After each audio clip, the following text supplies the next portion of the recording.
Magandang umaga sa inyo lahat. Ako po si Rianne Liwanag at ito po ang aking lakbay sa Naysay sa ngayong araw na ito. Pupunta po ako sa Mangudlong Rock, Santiago Beach at Tap-Tap Shorelines.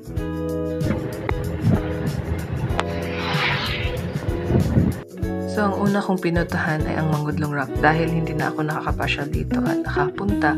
Ang dami na talaga lahat nagbago dito. At syempre masaya rin ako na nakapunta ko dito muli. Luto bitaw. Ang dami nilang in-renovate, entrance nila at kasama na rin ang kanilang waiting area. Kasama ko nga pala yung aking kaibigan nga si Charlene Bracy Hana.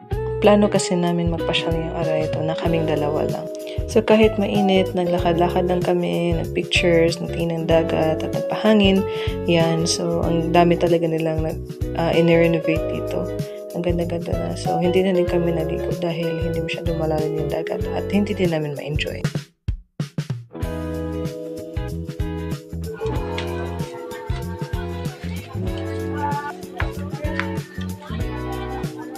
So ito yung view kung makita nyo sa ibang side ng island. Ito po yung view. Ang ganda talaga. So yung view na yan is in yung private area ng side sa Mangudlong Rock.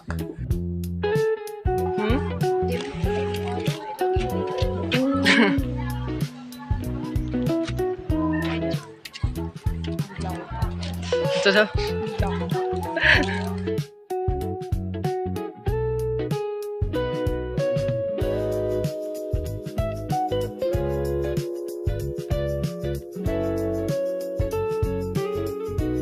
So pagkatapos namin mag-picture and magpahangin at tumingin ng dagat, bumalik na kami dahil may pupuntahan pa kami na iba. Pupunta kami sa Santiago Beach at doon na din kami kakain.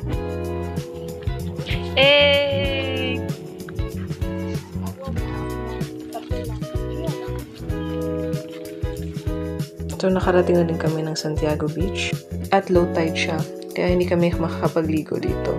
Pero it's a good thing naman para makapaglakad, makatingin sa view. At ito nga pala yung Santiago's Hotel or Inn ba to? Ayan, yung ulang dagat. Matagal na rin ako nakapunta dito sa Santiago at naliligo din. Pero hindi pa ako nakapunta dito sa hotel na ito.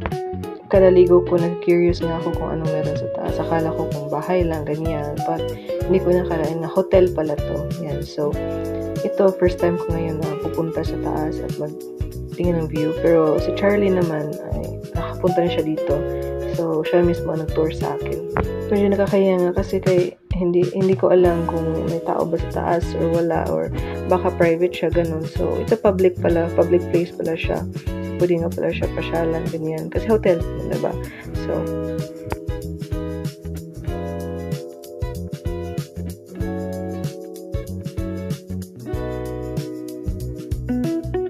ito na pala yung taas, yung mga rooms, mga hotel rooms, ayan. So, ang ganda-ganda talaga. So, it's my first time talaga nakapunta dito. And gusto ko talaga yung color ng building, ganyan. It's brown, dark brown with a light brown at may konting orange din, ganyan. So, malaki nga pala siya, nga space dito. And it's a very wide space. You can see the view up here. Ayan. At hindi siya mainit. Malamig siya dahil siguro sa mga kahoy sa paligid. Hindi siya mainit. So, ito yung view. Ang ganda. So, mas maganda nga sana kung high tide, no, na makita natin yung dagat. Ganun.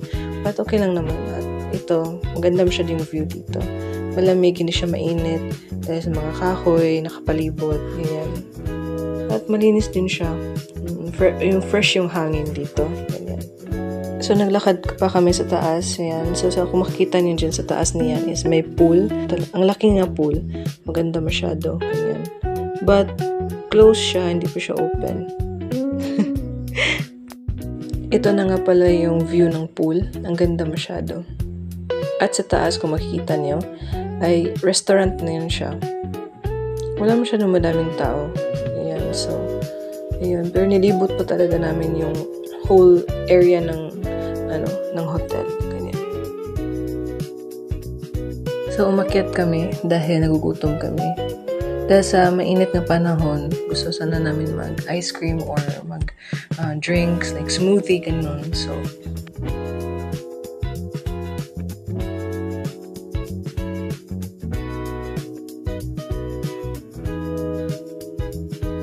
So, ang binili ko nga pala is coffee crumble ice cream. Kang Charlie naman is yung green na yan na ice cream, yung melon flavored ice cream.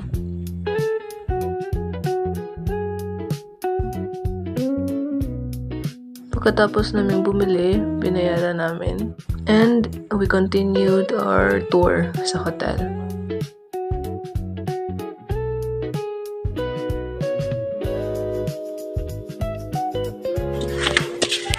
Hi guys, welcome to my vlog. So, hindi pa kami tapos. Ang laki-laki talaga ng space sa hotel.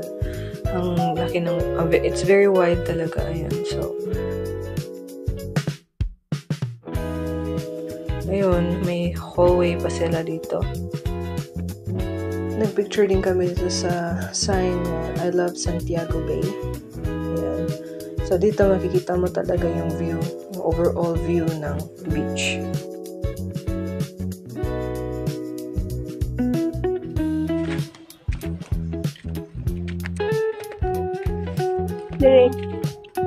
Dili ko magkuan well-being booth char. Buwan ni flip. Buwag gid.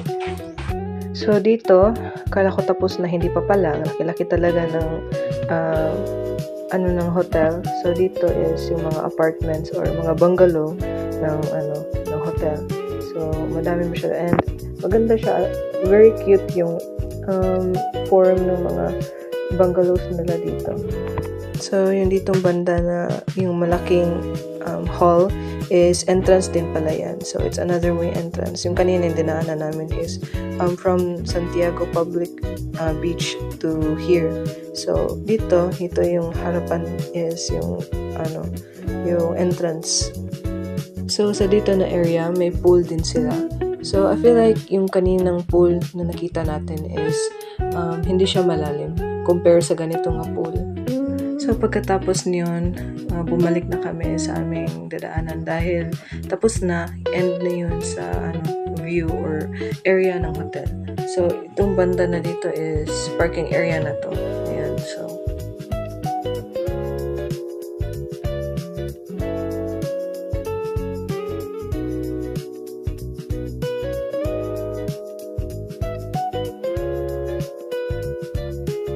So, nagugutom na kami dahil sa lakad-lakad namin at mainit. So, bumaba na kami para makapagbili ng pagkain, magkain.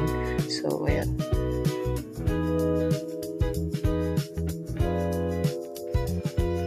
Blurred or ako ka na blurred?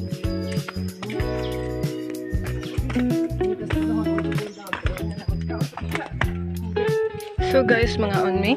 Ay, mukhaon pa di ay. My favorite part is video is we're gonna eat. Ay! Hala na yung afong doon. Ay! Coach? Okay. Pong ate. O, pilain yung rice. Okay na. Masa din ka rice. Dine in na naman. Oh, ate lang. Asa to, cha? Sa igbaw ta. Igbaw ta? Ate na may igbaw, cha. Sa mukha yan. Sagasa naman. Pwede. Sagasa. Katawag sa ate good. So, we're done eating, guys. Ay, ako ready ay. So, pagkatapos namin kumain is pumunta na kami sa Dapdap shorelines para maligo. Dahil ang init-init na at gusto na naming maligo, pang-cool down sa aming mga katawan dahil sobrang init talaga. So, pumunta kami dito para maligo. And maganda din yung dagat dito dahil hindi siya low tide, high tide siya.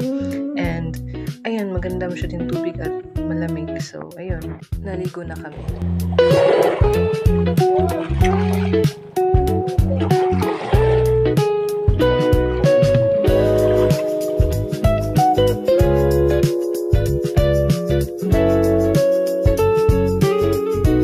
At doon nagtatapos ang aming lakbay sa Naysay sa ngayong araw na ito. At ayun, umuwi na kami pagkatapos sa lahat naming napuntahan ng mga lugar. Nag-enjoy naman kami. So ayun lang, maraming salamat.